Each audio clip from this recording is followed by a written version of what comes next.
মুহতারাম সম্মানিত মুসল্লিয়ানে কেরাম, আল্লাহ পাক রব্বুল আলমিনের মেহেরবানি,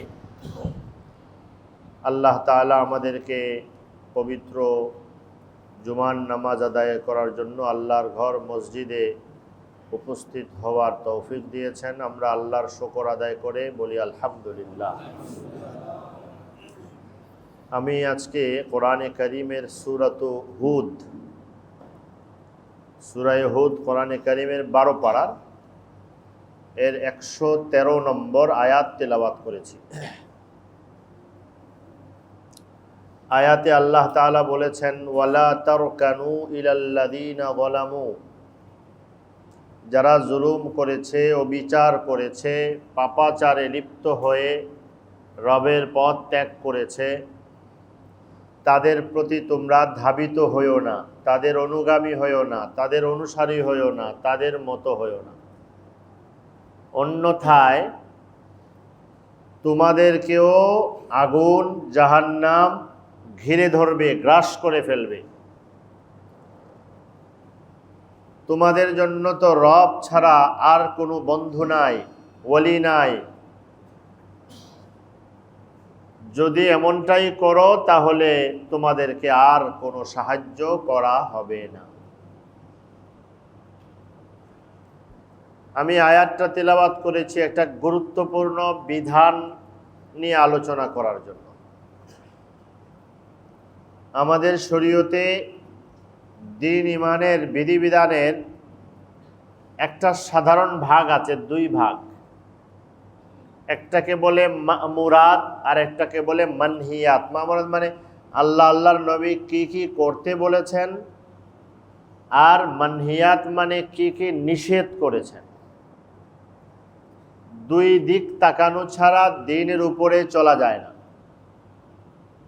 যেমন মাছ ধরতে গেলে ঝুড়ি নিয়ে মাছ ঝুড়িতে রাখতেও হয়, আবার ঝুড়িতে রাখার পরে সেবও নিচ দিয়া তলা থাকতে তো হবে, চলে গেলে তো হবে না। তো ইসলামে এ ধরনের মৌলিক অনেক বিধান আছে যেগুলো মানুষের কখনো ইবাদত নষ্ট করে দেয়, আমল নষ্ট করে দেয়, ঈমানের রূপ শোভা সৌন্দর্য নষ্ট করে দেয়, এমনকি এটা ঈমান থেকেও বের করে দেয়। লা ইলাহা ইল্লাল্লাহ। তো ওই ধরনের একটা বিষয় যেটা আমি গত সপ্তাহে আংশিক আলোচনা করেছি, সব তো বলার সুযোগ হয়নি, সেটি হলো আমাদের ঈমান আমল, ঈমানি জিন্দেগি নষ্ট করে দেওয়ার কিছু জিনিস এমন আছে যেগুলো আমাদের সংস্কৃতির মধ্যে মিশে যাচ্ছে। আমি তো কালচার মনে করে, সংস্কৃতি মনে করে করছি, কিন্তু এই কালচার সংস্কৃতি শুধুই কালচার বা সংস্কৃতি না, এটা তার স্বভাব দিয়েই আমার আমল ঈমান জিন্দেগি কেড়ে নিয়ে যাচ্ছে। এই জন্য ইসলামের বিধান এখানে বড় শক্ত। আমি আগে কয়েকটা উদাহরণ দিব, তারপর এই বিষয় নিয়ে আলোচনা করব। মূল বিষয়টা হলো, গত সপ্তাহে বলেছিলাম আমাদের দেশে পহেলা বৈশাখকে কেন্দ্র করে এমন কিছু জিনিস আনয়ন করা হয়েছে, মঙ্গল শোভাযাত্রা বা এর মধ্যে কিছু অশুভ প্রাণী ইত্যাদির প্রতীক ধারণ করে শোভাযাত্রা করা, আরও নানা রকমের বিশ্বাস, যেগুলো আমি আপনাদেরকে বলেছি, উইকিপিডিয়ার কথা বলেছি, বাংলাপিডিয়ার কথা বলেছি, স্কুলের হিন্দু ধর্মের উপরে লিখিত বইয়ের কথা বলেছি, যেখানে জায়গায় জায়গায় এই আলোচনাগুলো আছে, যেগুলো পহেলা বৈশাখ পালনের এই নির্দিষ্ট কিছু বা অনেকগুলো রীতি আছে যেগুলো হিন্দু ধর্মের আচার অনুষ্ঠান। ধর্ম হিসেবে হিন্দু তার আপন জায়গায় তাদের মতো তারা আছে, তাদের আচার অনুষ্ঠান তারা করছে। মুসলমানরা তো, এটা হলো একটা প্রমাণের বিষয় যে হিন্দু ধর্মের আচার অনুষ্ঠানগুলো কী কী, তাদের বই পুস্তকে, আমি একটা বইয়ের নামও তো বলেছিলাম হিন্দু ধর্মের আচার অনুষ্ঠান সম্পর্কে, তার নাম হলো, লেখকের নাম এই মাত্র আমার জেহেন থেকে ছুটে গেছে, আচ্ছা মনে হলে বলছি। তো ওদের বইগুলোর মধ্যে ইতিহাসে সব জায়গায় বিষয়গুলো আছে। এখন কথা হলো এটা নিয়ে আমরা যে সতর্কতা দিয়েছি যে দেখেন শুধুই সংস্কৃতি, দেশীয় সামাজিক সংস্কৃতি হলে কোনো আপত্তি নাই, আমাদের থাকার কথাও না, কিন্তু যেই সংস্কৃতির নামে যেখানে ভিন্ন ধর্মের আচার অনুষ্ঠান আপনাকে করারও হচ্ছে, আপনি করে ফেলছেন, এখানে কিছু বিষয় এমন আছে যেটা আপনার দ্বীন ঈমান নষ্ট করে দেয়, এটা জানতে হবে। এই জন্য আমি আজকে এই সাইটটা নিয়ে কথা বলার জন্য কোরআনে কারিমের সূরা হুদ এর 113 নম্বর আয়াত তেলাওয়াত করেছি। কোরআনে আরও অনেক আয়াতে বিষয়গুলো আছে। সেটা হলো ইসলামে বলে ইসলাম ধর্ম অন্য ধর্মাবলম্বীদের সাদৃশ্য গ্রহণ, তাদের মতো হয়ে যাওয়া, তাদের থেকে কিছু জিনিস নেওয়া, গ্রহণ করা, বরণ করার ব্যাপারে আপনার আল্লাহ আপনার নবী কি বলেছেন এটা শুনে রাখেন। তো এটা বোঝার আগে আমি কয়েকটা উদাহরণ দিই। ধরেন আমাদের বাংলাদেশ একটা দেশ, বাংলাদেশের একটা বাহিনী আছে, এদের নাম হলো, এখন নাম ও বিজিবি, একসময় বিডিআর নাম ছিল, বর্ডার গার্ড বাংলাদেশ। এদের একটা পরিচিতি প্রতীক আছে, এদের একটা ড্রেস কোড আছে, ড্রেস পোশাক আছে, যে পোশাক দেখলেই বোঝা যায় সে বাংলাদেশের বর্ডার গার্ড বা বিজিবি। পাশে একটা দেশ আছে ইন্ডিয়া, তাদেরও একটা এরকম সীমান্ত পাহারা দেওয়ার জন্য একটা বাহিনী আছে বিএসএফ, তাদের আলাদা পোশাক আছে। তো ভারতের কোনো আইন রাষ্ট্র মানুষ কেউ যদি দেখে তাদের একজন সীমান্ত প্রহরী তার পোশাক বাদ দিয়ে বিজিবির পোশাক পরে বের হয়েছে ডিউটিতে, আর বাংলাদেশের বিজিবি যদি তাদের পোশাক বাদ দিয়ে ভারতের বিএসএফের পোশাক, আমরা এই পোশাক আর কি যায় আসে, এটা তো একটা নর্মাল একটা বিষয়, আমি আমার দেশ পাহারা দেব, যুদ্ধ করব, আমি সব ঠিক আছে, এটাতে তো কিছু যায় আসে না। বাংলাদেশের জন্য পড়ছে বিএসএফের পোশাক, বিএসএফ পড়ছে কার, বিজিবির পোশাক। এটা এই দুই দেশের কোন স্তরের মানুষ এটাকে স্বাভাবিকভাবে নেবে? কোন স্তরের মানুষ এটাকে স্বাভাবিকভাবে নেবে না, মানবে না। আর একটু দূরে যাই, ইরান আর আমেরিকা। ইরানের আর্মি না বিশেষ বাহিনী যদি আমেরিকার আর্মির পোশাক ধারণ করে, আমেরিকার আর্মি যদি ইরানের পোশাক ধারণ করে, তাহলে কি হবে? যুদ্ধ তো ওখানে আরেকটা হবে। এক যুদ্ধ তো চলছে ইরান আমেরিকা, কিন্তু যেখানে কি যুদ্ধ আরেকটা হবে। কারণ কি? কারণ হলো একটা বাহিনী, একটা নির্দিষ্ট বাহিনীর ঐতিহ্য, সম্মান, তার গুরুত্ব বুঝায় তার রুল, তার নিয়ম কানুন ফলো করার মধ্যে। এখানে সে কি করলো না করলো, সে যদি সবচেয়ে বড় ইরানি বাহিনীর সবচেয়ে বীর যোদ্ধাও হয়, কিন্তু সে যদি একদিনের জন্য আমেরিকান পোশাক পরে, পোশাকের ব্যাপারে আমার যা ইচ্ছা তা, এটা তেমন কিছু না, নাথিং কইয়া পরে, তার সমস্ত ইতিহাস ঐতিহ্য ভুলে গিয়ে তাকে নিয়ে ফাঁসির কাস্টে ঝুলাবে, পারলে দেশদ্রোহী বানাবে। কারণ একটা ঐতিহ্যবাহী বাহিনীর যে স্বাতন্ত্র্য, স্বাতন্ত্র্য যেটাকে ইসলামের পরিভাষায় শিয়ারও বলে, শিয়ার, এই স্বাতন্ত্র্যকে কেউ যদি বিনষ্ট করে, এটাকে কেউ কোনো আইনে কোনোভাবেই, একজন সাধারণ মানুষ পর্যন্ত এটাকে ঘৃণা করবে।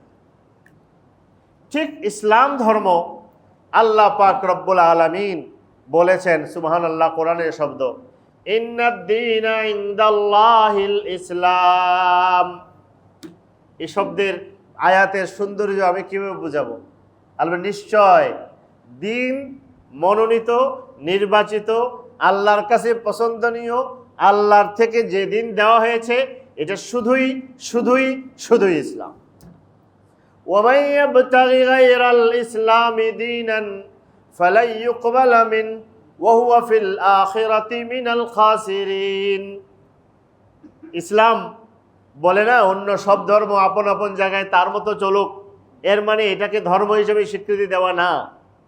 সেটা আছে দুনিয়ায়, আল্লাহ তাআলা কাউকে বাধ্য করার হুকুম দেন নাই, এই জন্য বাধ্য করা হয় না। কিন্তু আল্লাহ বলেন যে ইসলাম ছাড়া অন্য কোনো দিনকে, ধর্মকে অনুসন্ধান করে ওইদিকে যায়, তালাশ করে, গ্রহণ করে, ফালাই ইউকবালা মিনহু, মানে এটা কি অসম্ভব, কখনোই তার থেকে এই দিন গ্রহণ করা আল্লাহর দরবারে কোনো কিছুই কবুল হবে না।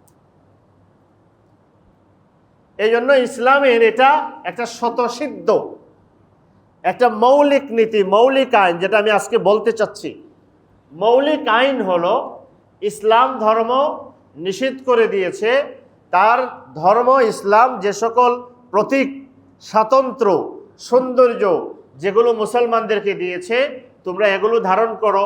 কতটুকু কল্লা পাল্লা না সেটার জন্য বিচার আল্লাহর কাছে দিবা, কিন্তু অন্য কোনো ধর্মের স্বাতন্ত্র্য, অন্য কোনো ধর্মের বিশেষত্ব তুমি টেনে আনবা না, এটা আল্লাহ মাফ করবে না। এটা সহজ না। এটা দুটো একটা আয়াত পড়লাম আমি। আল্লাহ বলেছেন, তুমি যদি জালেম, পাপিষ্ট অর্থাৎ বিধর্মী তাদের দিকে ঝুঁকে যাও, তাদের ভালো লাগা তোমার ভালো লাগা, তাদের আকর্ষণের পয়েন্ট জায়গাটা তোমার আকর্ষণের, তাহলে তোমাকেও তাদের আগুন তোমাকে স্পর্শ করবে। এই স্পর্শ আদরের স্পর্শ না, এই স্পর্শ আদরের স্পর্শ না। কয় না সাপে তারে চুমা দিছে, তিরস্কার করে মানুষ বলে। সাপে চুম্বন করে না, সাপে ছুবল দেয়। ছুবলকে না, এটা হলো অলঙ্কার শাস্ত্রের, এটা কি বলে এটাকে, অলঙ্কার শাস্ত্রের একটা তির্যক ভাষা। অলঙ্কার শাস্ত্রের একটা তির্যক ভাষা। কয় তোমারে সাপে যাও, তোমারে সাপে চুমা দিব, এর অর্থ হলো ছুবল দেবে, ছুবলটা ভয়ঙ্কর হবে। এই ভয়ঙ্করটাকে একটা তাচ্ছিল্য তির্যক ভাষায় বলা হয়েছে, কি দেবে।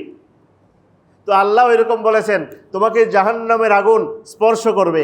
একজন কইতে পারে স্পর্শ করলে তো ভালোই লাগে, এই স্পর্শ করা এটা তির্যক ভাষা। জাহান্নামের আগুন তোমাকে নাশ করে দেবে। নবী করিম সাল্লাল্লাহু আলাইহি ওয়াসাল্লাম অনেক জায়গায় অনেক বিভিন্ন আঙ্গিকে কথাগুলো বলেছেন। এর মধ্যে একটা হলো আবু দাউদ শরীফে, সুনানে আবু দাউদে নবী করিম সাল্লাল্লাহু আলাইহি ওয়াসাল্লাম রাসূলুল্লাহ সাল্লাল্লাহু আলাইহি ওয়াসাল্লাম আরো পরিষ্কার ভাষায় বলে দিয়েছেন, মান তাশাব্বাহা বিকাউমিন ফাহুয়া মিনহুম। আমি করে শব্দে শব্দে অর্থ করি। মান মানে যে, তাশাব্বাহা মানে সাদৃশ্য গ্রহণ করে, বিকাউমিন কোনো জাতি বা ধর্মের সাথে, ফাহুয়া তাহলে সে, মিনহুম আল্লাহর কাছে ওদের অন্তর্ভুক্ত হবে। বলেন, মান যে তাশাব্বাহা সাদৃশ্য গ্রহণ করে, কারো সিম্বল টেনে আনে, কারো নিদর্শনকে সে গ্রহণ করে নেয়, কারো মতো চলাটাকে পছন্দ করে, তাহলে সেই যে জাতি বা ধর্ম যে হবে, তোমারে তার আল্লাহ তার কাছে তার মতো বানিয়ে দেবে। লা ইলাহা ইল্লাল্লাহ, কঠিন কথা। এটাকে আমাদের ইসলামের পরিভাষায় বলে তাশাব্বুহ বিল কুফফার। কুফফার কাফের এবং বেঈমানদের সাথে সাদৃশ্য গ্রহণ করা। নবী করিম হযরত উমর রাদিয়াল্লাহু আনহু একদিন দেখেন এক লোকে, ওই যুগের না, আচ্ছা আমরাও করি, বখাটে ছেলেপেলেরা আছে না, বখাটে উল্টাপাল্টা চলে, এরপরে কি কিশোর গ্যাং, কত ধরনের নাম এখন আছে। তো আপনার ছেলে যদি দেখেন তার চুলটা ওদের মতো, তার চলাচলটা ওদের মতো, পোশাক আশাকটা ওদের মতো, আপনার কেমন লাগবে? ওই না, আমার ছেলে মাশাল্লাহ আমাদের হুজুরের মতো হইতেছে, আলহামদুলিল্লাহ, এটা বলবেন? নাকি তারে বলতে পারেন না পারেন, কেউ আছে বলতে পারে না ছেলের ভয়ে, কারণ ছেলে তো তার ছেলে না, ছেলে তার বাবা। ভাবটা এরকম। অনেক ছেলেদের, আল্লাহ মাফ করেন, এমন সন্তান না হয়, মা বাবা ভয় পায়, মা বাবা ভয় পায়। তোমারও ভবিষ্যৎ আছে, তোমারও সন্তান হবে, তোমারও ভবিষ্যৎ আছে, তোমারও হবে, সেদিনের জন্য তুমি অপেক্ষা করো। আচ্ছা যাই হোক, এখন আমার ছেলে যদি বখাটে, বাজে, লম্পট, দুশ্চরিত্র লোকের মতো, তার হাবভাব দেখলে আপনি বুঝবেন কি রে এইরকম কেন হইলো, নিশ্চয় তার কারো কাছ থেকে কি পাইছে, কি কয়, হ্যাঁ, আর সে আকর্ষণ হয়েছে, ওখান থেকে উৎসাহিত হয়েছে কোনো না কোনোভাবে, কি হ্যাঁ সে পেয়েছে, না হলে সে এরকম কেন হইল? বোঝা যায় তার আইডল আছে একজন, তারে দেখে দেখে সে কাটিংটা করছে, সে এটা করছে। কে সে?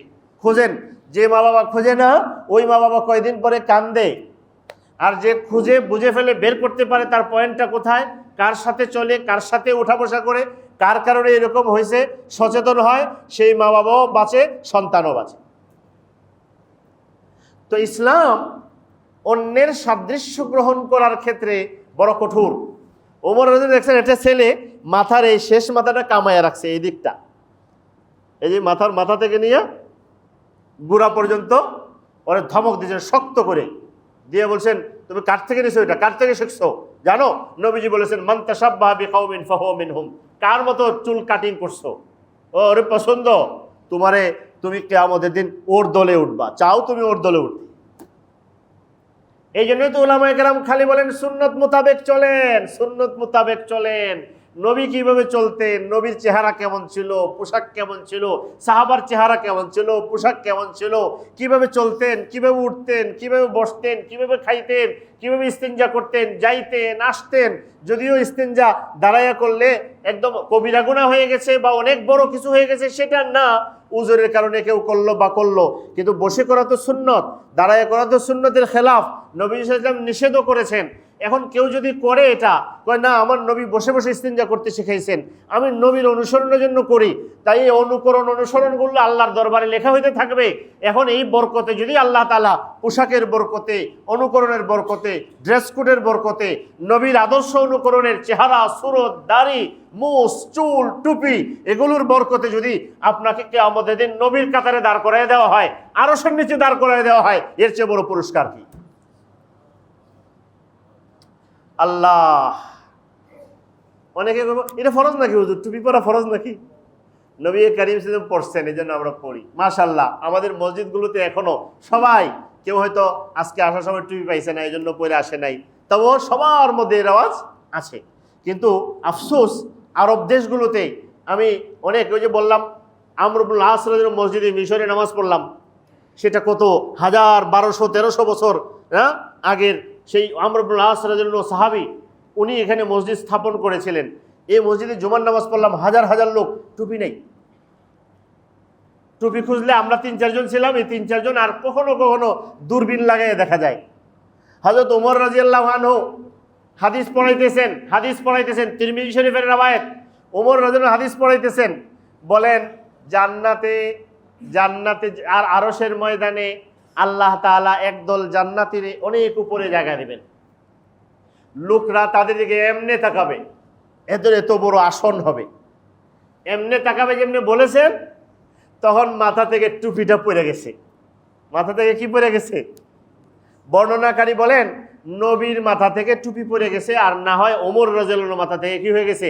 টুপি পড়ে গেছে। আমরা এটা হাদিসটা জিহাদের বর্ণনার হাদিস, কিন্তু এখানে আমরা পেয়ে গেলাম মাথার মধ্যে কি ছিল? বলেন কি ছিল? সহিহ রওয়ায়াত। সাহাবীরা বলেছেন, বুখারী শরীফের রওয়ায়াত আছে, সাহাবীরা নবীর সাথে নামাজ পড়তে গেছেন, নামাজের সময় বালুর মধ্যে নামাজ পড়তেছেন, সিজদায় গেছেন, বালু গরম, এখন এই গরম কপালে তো পুড়ে যায়, তো আমরা ইয়াসজুদুনা আলা কালানিসিহিম, তখন কেউ টুপিরে টান দেয় না, টুপির মধ্যে সেজদা করছেন, কেউ পাগড়ি টান দেয় না, পাগড়ির মধ্যে সেজদা করেছেন। টুপি বাসায় ছিল না দোকানে ছিল? সেজদায় যাওয়ার সময় দোকান থেকে টুপি আইন না সেজদায় টুপির উপরে কি করছেন? বলেন না কেন? না বাসার থেকে টুপি আইন না সেজদা দিছেন? অনেকে কয় টুপি তো এত পাওয়া যায় নাকি, ফরজ নাকি? আরে ফরজ ওয়াজিব পরের কথা মিয়া, আল্লাহ নবী বলেছেন যে যার সাথে সাদৃশ্য গ্রহণ করে কিয়ামতে, হাসরে, জান্নাতে, সব জায়গায় তারে ওখানে দিয়ে দেওয়া হবে। আমার যদি লেবাস, পোশাক, ধরনের বরকতে আমার রব যদি আমাকে রাসূলুল্লাহ সাল্লাল্লাহু আলাইহি ওয়াসাল্লামের কাতারে দাঁড় করিয়ে দেন, আমার তো আর কিছু লাগে না। তো এই জন্য ইসলামের এই বিধানটা বড় জটিল, গুরুত্বপূর্ণ। সেটা হলো, আমি একবারে সহজে বলে দেই, আকীদা, বিশ্বাস এবং ইবাদত ইসলাম ধর্মে আছে কিনা? বলেন, আকীদা, বিশ্বাস এবং ইবাদত ইসলাম ধর্মে আছে কিনা? কুরবানি ইসলাম ধর্মের ইবাদত না? আর কোনো ধর্মের লোকরা কি কুরবানি দিতে আসে না দাঁড়ায় দেখতে আসে? আপনারা কুরবানি কেমনে গরু জবাই করেন, হিন্দুরা আসে দেখতে? এরাও আসে না, কারণ এদের যে স্বাতন্ত্র, এদের যে বৈশিষ্ট্য, এটা ওরা ধরে রাখে। দুর্গা পূজা হিন্দু ধর্মের ইবাদত কিনা? মুসলমানরা যায় না দেখতে, দেখি কয়টা হাত, কেমনে পূজা দেয়, যায় কিনা? কেন যায়? ওরা তো আসে না। ওরা ওদের স্বাতন্ত্র রক্ষা করে, এরা এদের জায়গায় এরা পারফেক্ট, আমি আমার জায়গায় কিনা পারফেক্ট না। আমি তার সাথে মানুষের সম্পর্ক করব, তার সাথে ভালো আচরণ আমি করব, কিন্তু তার ইবাদত তো আমার ইবাদত না। আমার ইবাদত বলে সেটা কুফরি, এটা বেঈমানি। রবের জমিনে, রবের আসমানে থেকে রবের আকাশ বাতাস ভোগ করে, রবের রিজিক ভোগ করে, যে রবের সামনে এই মাটি দিয়ে পুনায় দেওয়ার মতো এত বড় বেঈমানি কুফরি সিজদা করে, রব এটাকে সহ্য করেন না, রবের আকাশ বাতাস সহ্য করে না। আল্লাহ কোরআনে বলেছেন তাকাদুস সামাওয়াতু ইয়াতাফাত্তারনা মিন ফাওকিহিন্না, এই কুফরি দেখা আসমান ফেটে যেতে চায়, পাহাড় ফেটে যেতে চায়, চৌচির হয়ে যেতে চায়। আর আমার বান্দা আমারে সিজদা করে গিয়া ওখানে দাঁড়ায় দেখে, তার খারাপও লাগে না, তার খারাপও লাগে না। বলেন আস্তাগফিরুল্লাহ। এই জন্য ইসলামের বিধান ক্লিয়ার। আকীদা বিশ্বাস এবং ইবাদতে, অন্য ধর্মের কোনো আকীদা বিশ্বাস এবং ইবাদতের সাথে যে মুসলমান সাদৃশ্য গ্রহণ করবে, এরা এভাবে ইবাদত করে আমরাও করি, এটা কুফরি, এ কাফের হয়ে যাবে, এটা কুফরি, এটা কুফরি। একজনে কইলো আমি ওরা গিয়ে দেখি প্রণাম করতেছে মূর্তিরে, আমার বন্ধু ক্লাসমেট সাথে গেলাম, ওরা করতেছে, আমি না করি কেমনে, করছে। ইন্না লিল্লাহ, আল্লাহর দরবারে কি হবে? ইসলাম কাজাআন, আমাদের ফতুয়ার ভাষায় বলে কাজাআন, তাকে কাফের হিসেবে সাব্যস্ত করবে।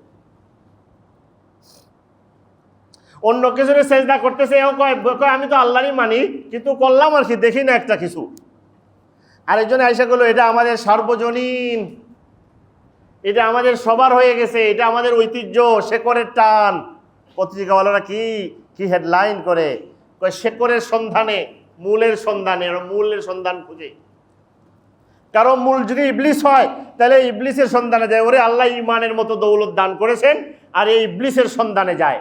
লানত তার উপরে, লানত তার উপরে, যাকে আল্লাহ ইমানের নূর দিয়েছেন, ইমানের নূর দিয়েছেন, ইমানের আলো দিয়েছেন, এ কুফুর শেকরের নামে কুফুরের অনুসন্ধান করতে যায়। বা'দাল্লাহু আনহুম, লা ইলাহা ইল্লাল্লাহ। তো এই জন্য এটা মনে রাখবেন, কোন ধর্মের ইবাদত যে নামেই চালানো হোক, যে হেডলাইন ব্যবহার করা হোক, যে মুরকে, যে পোশাকে, যে ড্রেস আপে আপনার সামনে আসুক, আপনি এটাতে অনুসরণ করতে পারবেন না। 2 নাম্বার, ধর্মের ইবাদতের বাইরেও কিছু সংস্কৃতি থাকে, যেমন আমাদের ঈদ আছে, এটা ঈদ নামাজটা ইবাদত, নামাজ ছাড়া এমনি ঈদ পালনের আরো যে মানুষ খুশি আনন্দ করে, এটা ধর্মের একটা, এটাকে রসুম বলে, ধর্মের সংস্কৃতি, ধর্মের কিছু রীতিনীতি থাকে, আচার অনুষ্ঠান বলে। অন্যান্য ধর্মেরও এরকম কিছু আচার অনুষ্ঠান আছে। আগে আমাদের এখনো কিছু ভাইয়েরা আছে, জিজ্ঞেস করে কয় হুজুর অমুক হিন্দুরা এরকম পূজা টুজা বা ওরকম কি অনেক পূজা করে, এটার মধ্যে খাবার দেয়, এটা করে। খ্রিস্টানরা 25শে ডিসেম্বর বড়দিন করে, ডিসেম্বরই তো বড়দিন করে, ওই সময় খাবার দাবার দেয়, এটার খাওয়ার বিধান কি, এগুলো আগে কেউ জিজ্ঞেস করতে, এখনো কিছু কিছু মানুষ করে, আর অনেকে এগুলো করে না, কয় এগুলো কালচার। এগুলো শুধু কালচার না, এগুলো শুধু কালচার না। খ্রিস্টানরা একটা ক্রুশ পরে কোনো কাজের সময় দেখবেন ক্রুশটারে ধরে চুমা দেয়, আবার এটা রাখে, এটাকে তারা বিশেষ বিশ্বাস রাখে। ক্রুশ কি বিশ্বাস রাখে জানেন? এটা ঈসা আলাইহিস সালামকে ক্রুশ দিয়ে আল্লাহর নবীরে হত্যা করা হয়েছে। আর আল্লাহ বলেন, কোরআনে আল্লাহ বলেন সূরাতু আলে ইমরান, ওয়ামা কাতালুহু ওয়ামা সালাবু ওয়ালাকিন শুববিহা লাহুম। এরা ঈসা আলাইহিস সালাম মারতে পারে নাই, এরা ঈসা আলাইহিস সালামকে হত্যা করতে পারে নাই, ক্রুশ লাগাইতেও পারে না, এটা মিথ্যা, এদের কাছে অস্পষ্ট হয়ে গেছে। বার রাফাহুল্লাহ, আল্লাহ ঈসা আলাইহিস সালামকে জীবন্ত আসমানে উঠায় নিছেন, কিয়ামতের আগে ঈসা আলাইহিস সালাম আবার দুনিয়াতে আসবেন। এই অবিশ্বাস করলে ঈমান থাকবে না। এখন আমার বন্ধু একটা ক্রুশ আমারে গিফট দিছে, আমিও গলায় লাগাইছি, এটা স্বর্ণের, এটা রূপার, এটা আকিক পাথরের, এটা ডায়মন্ডের, হোক তোমার ডায়মন্ড, এটা আরেকটা ধর্মের বিশ্বাসকে বহন করে। হিন্দুরা তাদের ধর্মীয় হাতের মধ্যে পড়ে দেখছেন কিছু, আরো নানা রকমের বিষয় আছে। মেয়েরা গলায় ইয়াতে লাগায়, সিঁদুর লাগায়, নানা রকমের টিপ লাগায়, বিভিন্ন কিছু। হিন্দুরা ধুতি পরে ধর্মীয় সংস্কৃতি হিসেবে, এরকম আরো কিছু আছে। ইসলাম ধর্ম এই সকল বিষয়ে ধর্মীয় আচার অনুষ্ঠান সংস্কৃতি যেগুলো ধর্মের সাথে মিল রাখে বা ধর্মের প্রতীক, এগুলোকে কঠিন ভাষায় হারাম করে দেওয়া হয়েছে। বাংলাদেশের আর্মি যেভাবে, বাংলাদেশের আর্মি বিজিবি তাদের স্বাতন্ত্র্য রক্ষার্থে বিএসএফ এর পোশাক একদিনের জন্য পরতে পারে না, ইসলাম ধর্ম মুসলমান ইমানদার তার দিন ধর্মের স্বাতন্ত্র্য রক্ষার্থে হিন্দু ধর্মের ধর্মীয় পোশাক গেরুয়া কালারের পোশাক আসেনি, ধর্মের বিশেষ ধর্মীয় পোশাক, এটাকে একদিনের জন্য সে পড়তে পারে না। এটা হলো আরেক জিনিস। তিন নাম্বার হলো, দেখেন, একটা হলো আমি বলেছি বিশ্বাস এবং ইবাদতের সাথে সাদৃশ্য গ্রহণ করা, সরাসরি কুফর। ধর্মের প্রতীক, স্বাতন্ত্র, আচার অনুষ্ঠান এমন কিছু আছে, আমি তো মুসলমান, আমি তো পাক্কা নামাজ পড়ি, খালি একটু সিঁদুর লাগাইছি আর কি, ওদের এখানে গেছি, এরা কইছে একটু লাগান, আপনি না লাগাইলে কেমনে হয়? আপনি হইলেন ধর্মমন্ত্রী, আপনি হইলেন কি দেশের প্রধানমন্ত্রী, আপনি হইলেন অমুক মন্ত্রী, এখন এখানে আসছেন এদের সাথে, তাহলে আপনি এদের মন্ত্রী হইলেন কেমনে? কোনো হিন্দু যদি আমাদের দেশের কখনো ধর্মমন্ত্রী হয় বা ভারতে আসে না, তারা কি কুরবানির দিন আসলে পরে কইবে যে ভাই একদিন একটু গরু জবাই করেন, আপনি তো আমাদেরও মন্ত্রী, গরু জবাই না করলে আপনি আমাদের মন্ত্রী হলেন কেমনে? করবে? বলেন। মন্ত্রী হয়ে তো ওরা প্রথমে গরু ব্যান্ড করে, গরু ব্যান্ড। ওরা ওদের মিথ্যা ধর্মের অবলম্বনকারী হয়েও স্বাতন্ত্র্যতে 100 ভাগ তারা থাকতে পারে। এটা থাকলে তাদের ঐতিহ্য যায় না, শিকড় নষ্ট হয় না, জাতীয়তা নষ্ট হয় না, স্বাধীনতা বিরোধী হয় না। আর আমাদের ধর্মকে একটু ব্যতিক্রম হলে ধর্ম আগে না, ওইটা আগে। নির্বাচনের আগে আমার মনে হয় প্রধানমন্ত্রী আরো কারো থেকে এই কথা আসছে, তাই ব্যক্তির আগে দল বড়, দলের আগে মানুষ বড়, মানুষের আগে দেশ বড়, কি ধরনের একটা কথা আসছে না অনেক? এই কথাটা সুন্দর, অনেক ভালো। কথার সাথে আরেকটা শব্দ খালি যোগ করি, ব্যক্তির চেয়ে কি বলছে যেন, দল বড়, দলের চেয়ে মানুষ বড়, না মানুষের চেয়ে দেশ বড়, এই ধরনের কি একটা কথা, বা দেশ বড়, একটা কথা খালি যোগ করবেন, দেশ সব কিছুর চেয়ে দিন বড়। সব কিছুর চেয়ে কি বড়? বলেন আমার সাথে, সবচেয়ে বড়, সবচেয়ে কিছুর চেয়ে কি বড়? কেন? দলিল কি? আল্লাহু আকবার, আল্লাহু আকবার, আল্লাহু আকবার, আল্লাহু আকবার, আশহাদু আল্লা ইলাহা ইল্লাল্লাহ, আশহাদু আল্লা ইলাহা ইল্লাল্লাহ, আশহাদু আন্না মুহাম্মাদার রাসূলুল্লাহ, হাইয়া আলাস সালাহ, হাইয়া আলাল ফালাহ, কাদ কামাতিস সালাহ, আল্লাহু আকবার, লা ইলাহা ইল্লাল্লাহ। 5 ওয়াক্তের আযান, 5 ওয়াক্তের ইকামত, নামাজের প্রতি ওয়াক্তের তাকবীর, উঠার সময় তাকবীর, নিচের সময় তাকবীর, সিঁড়িতে ওঠার সময় তাকবীর, নামাজ সময় সুবহানাল্লাহ, আল্লাহ জন্মের পরে কানের আযান, মৌতের পরে জানাজার নামাজ আল্লাহু আকবার, জন্মের পরে কানের আযান, মৌতের পরে জানাজার নামাজ আল্লাহু আকবার, হজের ময়দানে লাব্বাইক আল্লাহুম্মা লাব্বাইক, লাব্বাইক লা শারীকা লাক লাব্বাইক। মুসলমানের জীবনের প্রতিটা জিকির, প্রতিটা শব্দ, প্রতিটা বাক্য তাকে এটা শিখায়, তোমার চেয়ে যদি দেশ বড় হয়, যে বড় হয়, সব বড় হয়, সবচেয়ে বড় কে? দিন। এই জন্য দেশের স্বাধীনতা রক্ষা করা অনেক বড়, দেশের স্বাতন্ত্র্য রক্ষা করা অনেক বড়, কিন্তু ইসলামের স্বাতন্ত্র্য রক্ষা করা তার চেয়ে ছোট না বড়? বলেন, ছোট না বড়? বড়।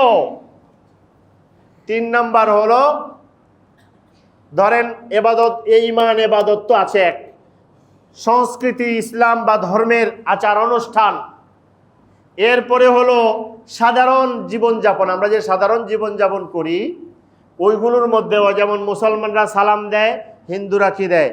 আদাব দেয়। বুঝে আসছে? অনেকে মনে করে হিন্দুদের আদাব দেওয়া লাগে। স্যার আদাব দেবেন কেবেন? আপনাকে ইসলামে অমুসলিমকে সালাম দেওয়ার জন্য বিধান দেওয়া আছে, সালাম দেবেন। আপনার কি সালাম? অমুসলিমকে আসসালামু আলা মান ইত্তাবা আল হুদা। কি বলবেন? আসসালামু আলা মান ইত্তাবা আল হুদা। না পারলে শুধু আসসালাম বলেন, কিন্তু পুরো আসসালামু আলাইকুম ওয়া রাহমাতুল্লাহি ওয়া বারাকাতুহু না, আবার কি না, আদাবও না। ড্রেস, পোশাক আশাকেও ইসলাম চায় না ড্রেস কোড, পোশাক আশাক মুসলমানরা মুসলমানদের পোশাক পরবে, এখানে বৈচিত্র্য থাকবে, রং বেরং থাকতে পারে, কেউ পাঞ্জাবি একটু ছোটো পরে, কেউ ঢিলাঢালা শার্টও পরলো অসুবিধা নাই, যদি ঢিলাঢালা পরে তার পোশাকের সাথে দেশের পোশাকের সাথে মেলে না। কিন্তু কেউ পাঞ্জাবি একটু লম্বা পরলো, কেউ সাইড দিয়ে কাটা থাকলো, কেউ গুল থাকলো, টুপি কেউ একটু উঁচা পরলো, কেউ গুল পরলো, কেউ মাথার সাথে লাগাই পরলো, কেউ লম্বা পরলো, রং ভিন্ন ভিন্ন হলো, স্বাতন্ত্র হইতে পারে। কিন্তু এই টুপিটা অন্য ইহুদিদের মতো টুপি হইবে না। দেখছেন ইহুদিদের টুপি আছে না মাথার মধ্যে? খ্রিস্টানদের ক্যাপ আছে না এক ধরনের, যাজকরা, ধর্মযাজকরা পরে। এক সময় আমরা দেশে যে বারান্দাওয়ালা কেপ পরে না, সান কেপ, এগুলো এক সময় শুধু ব্রিটিশরা, খ্রিস্টানরা পরতো, মুসলমানদের মধ্যে এর রেওয়াজও ছিল না, আর আমাদের দেশগুলোতে এটার প্রচলনও ছিল না। তখন ওলামায়ে কেরাম ওইটা পরাকেও মাকরু বলতেন, এটা মুসলমানদের জন্য পরা মাকরু। এখন এটা সাধারণ হয়ে গেছে, ব্যাপক। কেমনে হয়েছে ব্যাপক? আমরা সবাই মিলে কইছি এটা আমরা পার্থক্য নাই, হয়ে গেছে। এখন এই জন্য যেহেতু সব হয়ে গেছে, ব্যাপক হয়ে গেছে, বিষয়টা সাধারণ একটু, এই জন্য ওলামায়ে কেরাম বা এটাকে আর ওইভাবে নিষিদ্ধ বলেন না। কিন্তু এরপরেও তো এটা সুন্দর আছে। আমাদের নবী, সাহাবায়ে কেরাম, ওনারা তো ওনাদের স্বাতন্ত্র্য ধরে রাখতেন। টুপি বললে, বিশু পড়লে, পোশাক আশাকে রাখছেন, আমরা রাখি নাই। আমরা রাখি নাই যে রাখি নাই মানে কি? ওরা আমাদের দিকে আসেনি, আমরা তাদের দিকে আগায় গেছি। বুঝতে পেরেছেন? ওরা আমাদের দিকে আগে আসে না, কই ভাই আসেন আমরা একাকার হয়ে যাই। ওরা আসে নাই, আমরা কইছি আমরা আসি, আপনাদের সাথে একাকার হয়ে আপনাদের নিচে থাকতে চাই, একটু থাকার জায়গা দিবেন। এটা কি বিজয়ীর মানসিকতা না পরাজিতর মানসিকতা? পরাজিতের মানসিকতা। এটা নিচুতা, এটা দুর্বলতা।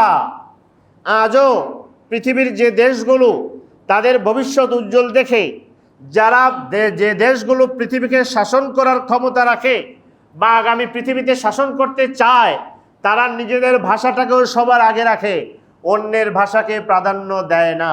প্রয়োজনে চায়না যারা জানে, এখানে বহুত মানুষ আছেন, জিজ্ঞেস করে দেখেন, চায়না গেলে পৃথিবীর আর কোনো জিনিস চলে না, অ্যাপ চলে না, হোয়াটসঅ্যাপ চলে না, ইমো চলে না, কিচ্ছু চলে না। যেখানে এখানে অনেকে আছে, আমার অনেকে বলছে কেন, আমরা স্বতন্ত্র, আমাদের দেশে অন্যরা কেউ চলা নিষেধ, পারলে তোমরা আমাদের মতো হও। এক দেশ চায় আমার টাকা যেন পৃথিবীতে চলে। পৃথিবীর ক্ষমতা আসছে থেকে ডলার, সবাই ডলারে ইমাম বানিয়ে রাখছে, আপনি ইমাম, আমরা মুক্তাদি। তো ওরা চায় আমারটা আমারে ইমাম বানাও, আর আমরা চাই আমরা মুক্তাদি হয়ে বেঁচে থাকতে চাই। মুক্তাদি হয়ে বেশি দিন বেঁচে থাকা যায় না, কিছুদিন পরে পায়ের তলে ফেলে দেয়, গোলাম বানায় দেয়। মানুষের স্বভাব, যে নীতি নাই, যার কাছে রব নাই, সে যত ক্ষমতা পাইতে থাকে, ক্ষমতার তত অপব্যবহার করতে থাকে। মানুষের স্বভাব, মানুষের মধ্যে আল্লাহ একটা বদ ক্ষমতা দিয়েছেন।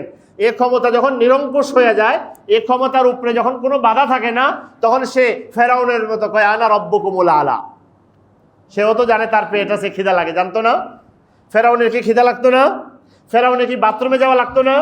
ফেরাউনের কি পেট ব্যথা, মাথা ব্যথা হইতো না? সব জানে। কিন্তু ক্ষমতার দাপটে যখন সে রবকে মানে নাই, কোনো ক্ষমতাকে সামনে নাই, তখন সে কি হয়ে যায়? দুর্লঙ্ঘ। সে এমন দাপুটে হয়ে যায়, কাউরে মানতে চায় না। তো এই জন্য কথাটা এই জন্যই ব্যাখ্যা করলাম। এটা আরো অনেক বিষয় আছে। ওলামায়ে কেরাম বলেন তোমরা এটা করো না, এটা করো না, পয়লা বৈশাখ আসে, এটা আমাদের দেশের এটা সংস্কৃতি। আমি দেখছি অনেক পত্রিকা বিভিন্ন রকম কয়, গানে গানে শেকড়ের সন্ধানে অমুক অমুক করে, পেছনের দিকে ইতিহাসের টানে, ইতিহাসের নামে, সংস্কৃতির নামে, শেকড়ের নামে, পিছনের নামে শিরকি কুফরি জিনিসগুলো। কেন 2-3 দিন শেকড়? তোমাদের দেশের শেকড় কয়দিন হলে শেকড় হয়? এই ভারতে এক সময় আদি মানবদেরকে সরিয়ে হিন্দুদের যে একটা বড় অংশ, আর্য হিন্দুরা, এরাও তো বহিরাগত এই দেশে এসেছে। ইতিহাস দেখেন কি, এদেশের হিন্দুদের বিরাট অংশ আর্য হিন্দুরা, এরা কিন্তু ভারত, বাংলাদেশ, পাকিস্তানি ইতিহাসের না, এরা বাহির থেকে এসে এখানে এরা এসেছে। তো ওরা যদি আসল হইতে পারে, তো পরেররা হইলে আসল হবে না কেন? কয়দিন থাকলে একজন মানুষ পিছনের হইতে পারে। আর পিছনের ভালো কি? যেটা ভালো সেটা ভালো। তো তোমরা পিছনের সালা পড়তে পারো না? আগের দিনে মানুষ কলা পাতা গায়ে থাকছে, কলা পাতা গায়ে দিয়ে থাকতে পারো না? এখন পোশাক পরো কেন? এখন দামি দামি পোশাক পরো কেন? নতুন নতুন মডেল খুঁজো কেন? ল্যাংটা থাকতে পারো না? তোমরা না বলো তোমাদের বিজ্ঞানে বলে যখন মানুষ, আদি মানুষ ল্যাংটা থাকছে, কাপড় দেওয়া থাকছে, অথবা বিবস্ত্র থাকছে। আমাদের কোরআন বলে, ইসলাম বলে, আল্লাহ যখন আদম আলাইহিস সালামকে দুনিয়া পাঠাইছেন, তখন ফাজা আলা ইয়াখসিফানে আলাইহিমা কি মিন ওয়ারাকিল জান্নাহ, তারা করেছেন কি? সাথে সাথে গাছের পাতা টাইনা পোশাক বানাইছেন। যখন থেকে আল্লাহ মানুষ দিছেন, হেদায়েত দিছেন, নবী পাঠাইছেন, ওহী পাঠাইছেন, সভ্য বানায় পাঠাইছেন, ভদ্র বানায় পাঠাইছেন, পোশাক দিয়ে পাঠাইছেন, হালাল হারাম শিখাইয়া পাঠাইছেন। এদের থেকে একদল বিচ্ছিন্ন হয়ে গেছে, যারা গোমরা হয়েছে, নাফরমান হয়েছে, এরা হারামের পথে গেছে, এরা ল্যাংটা থাকছে, এরা হালাল হারাম ছিল না, এদের মধ্যে বিয়ে ছিল না। যারা আল্লাহর ইমানের পথে থাকছে, সব সময় তারা সভ্য ছিল। বিজ্ঞানের বইয়ে যে পড়া হয় যে সভ্যতার আগের যুগের দেয় না বিভিন্ন সভ্যতার আগের যুগের ইতিহাস। সব মানুষ এরকম কখনো ছিল না। আল্লাহ সভ্যতা তো আল্লাহ দিয়েছেন, আদমকে পাঠানোর সাথে সাথে আল্লাহ ওহিও পাঠাইছেন, খাবার দিছেন, হালাল হারাম দিছেন, ভালো মন্দ দিছেন, পোশাক দিছেন, এটা আল্লাহর পক্ষ থেকে আল্লাহ তাআলা দিয়ে দিছেন। এই জন্য পৃথিবীতে সভ্য মানুষ সবসময় ছিল। যারা এই অসভ্যতার ইতিহাস দেখায়, এই অসভ্য বেঈমানির মধ্যে ছিল, কুফুরের মধ্যে ছিল, সব মানুষের মধ্যে ছিল না। আমাকে ইতিহাস পড়াইতে দিলে যারা আপনারা ইতিহাস পড়ান তাদেরকে নোট দিয়ে দিবেন, এই নোট এই অসভ্যতা সব যুগে ছিল না। এখনই এই সভ্যতা আছে কোনো কোনো সমাজে, সভ্য আছে অসভ্য আছে, সব যুগে সভ্য ছিল অসভ্য ছিল। এটা ইতিহাসের একটা প্রান্তিকতা, এটা ভুল উপস্থাপনা ইতিহাসের। এটা কত কথা বলবো। এই জন্য ঈমান, আকীদা, বিশ্বাস, ইবাদত, বন্দেগী, ধর্মীয় আচার অনুষ্ঠানে কারো অনুকরণে স্যাক্রিফাইস চলবে না। এটা ইসলামের বিধান, পরিষ্কার, এখানে কোনো অস্পষ্টতা নাই। এটা কোরআন সুন্নাহ এতভাবে আল্লাহ বলেছে। আর এই স্বাতন্ত্র্যের মধ্যেই উন্নতি, স্বাতন্ত্র্যের মধ্যেই। আমরা যদি খালি অন্যের দিকে না তাকাইতাম দেশের উন্নতি হইতো না। এখন সব বিদেশি না হলে আমার ভালো লাগে না। এখন মানুষ এই জন্য দেশের মানুষের বিদেশি নকল বানায়। নবী সাল্লাল্লাহু আলাইহি ওয়াসাল্লাম একজনের কাছে দেখলেন একটা পারসিক ধনুক, তীর ধনুক আছে না যুদ্ধের জন্য। তো নবী কারীম সাল্লাল্লাহু আলাইহি ওয়াসাল্লাম বলে, এটা কি? এটা বিদেশি ধনুক। কি বিদেশি? তো নবী কারীম রাগ হইলেন, বললেন আরবে মানুষরা এত উন্নত ধনুক বানায়, তুমি এটা বাদ দিয়ে বিদেশিটা নিছো কেন? ফালাও। উনি ফালাই দিয়েছে। কি শিখাইলেন? দেশি পণ্য, দেশি জিনিস। তোমার দেশকে বানাও, তোমার দেশ অস্ত্র সরবরাহ করবে, তোমার দেশ করবে, অন্যরা কিনে নেবে। তুমি এখন সাবান থেকে শুরু করে, সুই থেকে শুরু করে, চামচ থেকে শুরু করে, সুতা থেকে শুরু করে, জুতা থেকে শুরু করে, একবারে রাষ্ট্রের সর্বোচ্চ সর্বনিম্ন সব কিছুতে তুমি অন্যের পরনির্ভরশীল হয়ে রয়েছো। আর উন্নতি করে হবে? ওরা তোমার কাছে জিনিস বেচবে, টাকা নেবে, এরপরে কবে ঋণ লাগবে, ঋণ, আমরা ঋণ দিতে চাই, সাহায্য করতে চাই, ফেরিওয়ালার মতো। আমরা কবে হ্যাঁ ঋণ, বলে তো ঋণ দিব কত? $100 মিলিয়ন। আপনারাই দিতে কত হবে? কত? $200 মিলিয়ন। এটাই তো দুনিয়া চলতেছে এখন। টাকা তো আমার কাছ থেকে জিনিস বেচে নিতেছে, আবার ঋণ দিতেছে, আবার সুদ নিচ্ছে। তা আমরা কয়দিনে বড় লোক হবো? দেশ কয়দিনে স্বাধীন হবে? কয়দিনে শক্তিশালী হবে? আল্লাহ পাক রব্বুল আলামিন ঈমানের জোর বাড়ায়া দেন, ঈমানের নূর বাড়ায়া দেন, ঈমানের কল্যাণ বাড়ায়া দেন। যেটা যাই হোক, আমি যেন ঈমান নিয়া দুনিয়া থেকে যাইতে পারি। আমিন। ওয়া আখিরু দাওয়ানা আলহামদুলিল্লাহ।